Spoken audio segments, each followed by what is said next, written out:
Okay, I'm Cherish Danforth with Grace Kennel. I'm a canine trainer, and this is Kathy Ellis with Good Dog Positive Dog Training and Grace Kennels. okay. And we are going to be talking about nail trimming and dogs. We've been contacted quite a few different times about how to get a dog that either doesn't like to get their nails done, how to get them to enjoy getting their nails done, or how to start off, how to even cut nails. So we're going to kind of go over some of that today. Obviously, the earlier you start with a dog, the better. You want to try to start off in puppy age and work their way up. The slower, the better. The transition. Obviously, that's not always the case. You may have gotten an older dog, or you're just now, getting to where you realize there's an issue with the dog. So we're going to kind of go through different scenarios with different personalities and different different reactions to getting their nails clipped, dremelled, and how to handle that situation. Um, First, though, we're going to talk about the different tools that we use to cut nails. And the first tool we'll talk about is this nail clipper. So some of them have like a little safety blade right here that shows you where to cut the nail. This one does not have that. It's okay if it does. It's not going to hurt anything if it does. It's just that this one does not have that. I will show you where to cut the dog's nails at when we get to that point. But this would be more for your larger dogs, medium to large dogs. And Kathy, I think you had asked me a question earlier about the type of nail clipper. Yeah, I see that there are some out there, and I have gotten some myself that they actually slide. Reminds me of a guillotine. They slide versus that way, and I've not had a lot of success with those. So I didn't know, as a groomer, somebody who's groomed before, your opinion on those. I personally, and it might just be personal preference, I'm not really sure, but I prefer the ones that you can close like this as opposed to the ones that slide. The spring action to me is a lot different, and these tend to be a lot sturdier. Now, there are certain brands I'm sure that you can get. This is actually a Furminator. I really like this one. That are still made like this, but they're cheaply made, and so they're still not going to have the stronger spring and allow you to be able to cut them as easily. Some of them are going to be sharper than others. This is going to be probably one of those cases where you're going to pay for what you get. This nail clipper is probably not any more than $20, I don't think, but it's going to last you forever, and it will cut the nails, very good, as opposed to the cheaper ones that you can't quite get it through, or you get it through most of the way and then you've still got part of the nail hanging on there. So that's not fun. Then we've got this nail clipper that it's kind of like scissors as well, and it's got that itty bitty hole on it. Let's see, yeah.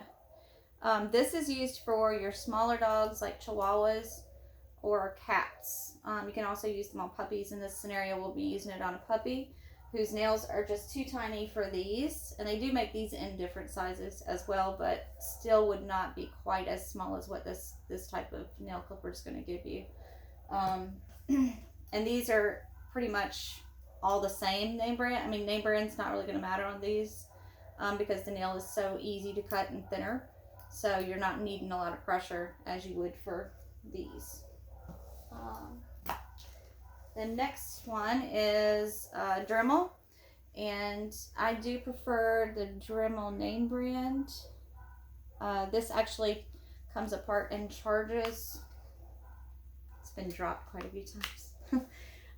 You plug it into the wall and recharge it so that it's cordless. I like the cordless, so it's just preference on that. But Dremel is a good name brand, and they come with, when you order these, they usually come with different extension parts that you can open and close this with, and add smaller attachments or longer attachments, which is really, really going to be helpful for those small breeds such as Chihuahuas. Chihuahuas seem to be the main ones that their nails can tend to curl over.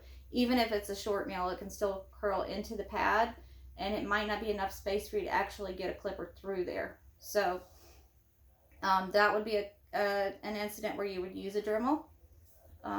And dew claws also, because often they're in an odd position. Yeah, dew claws can, usually the way I do it is I usually cut all my nails first, and then I go back through and Dremel them so that they're round, because the Dremel is just basically making sure that the nail is round, because if you've ever cut a dog's nails or had them cut, then they're super sharp after because they have that sharp fine point on them from where they just were cut. But the reason I won't leave the Dremel on them is unless you have a dog that's super acclimated to a Dremel, they're not going to sit there and let you Dremel their nails that long.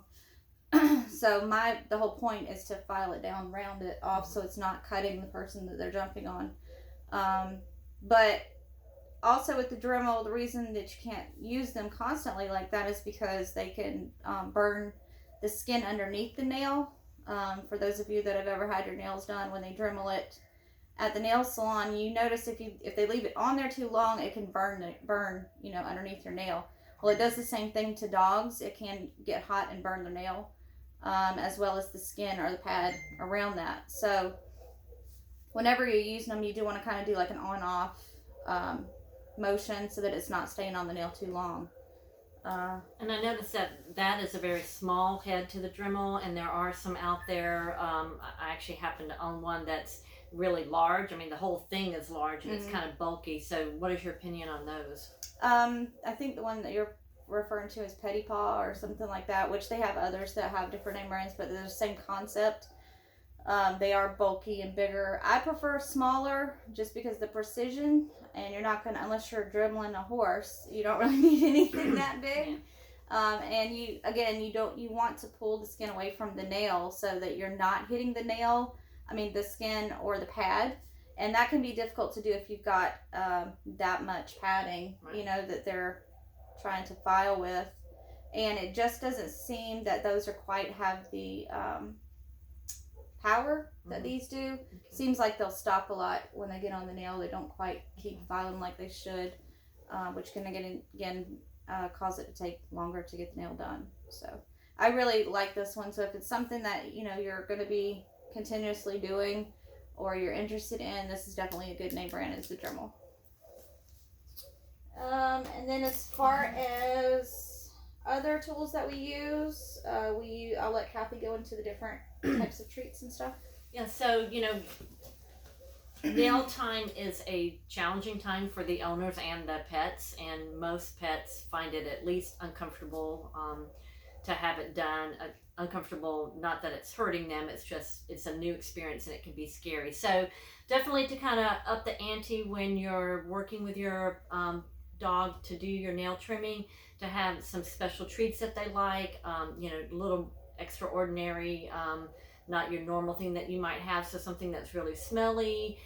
We often like to use like peanut butter or yogurt or cheese or Kong makes some spreadable kind of sprays. So anything that makes your dog lick, because licking is a natural way that dogs try to self-calm. So if you can get your dog to lick those things, it gives them a pleasant experience for one thing. So they're making a positive association with dremeling or nail cutting, and it's taking their mind off of what's going on. So, it could be their actual kibble, or it could be the small little training treats. I mean, you're not feeding them a meal by any means during this. You're just trying to distract them and get their mouth working so that you can get the task done of trimming and dremeling. So again, having those things with you. One thing that we've talked about before amongst ourselves is that 2 people can really help when you're, even a small dog. I've helped people with little chihuahuas, and it took 2 people and probably needed 3 people. Yeah, as you'll see that'll be the case with Lily. Yeah, so sometimes having more than one person can be really helpful if you have a challenging dog. And then it will make it go by quicker, which is good for human and dog both. Okay, so also, and to add to that is, as far as the peanut butter goes, I know you usually have like a small cup thing that they can kind of lick out of. They also make online, and I haven't tried this, but I've always wanted to get some.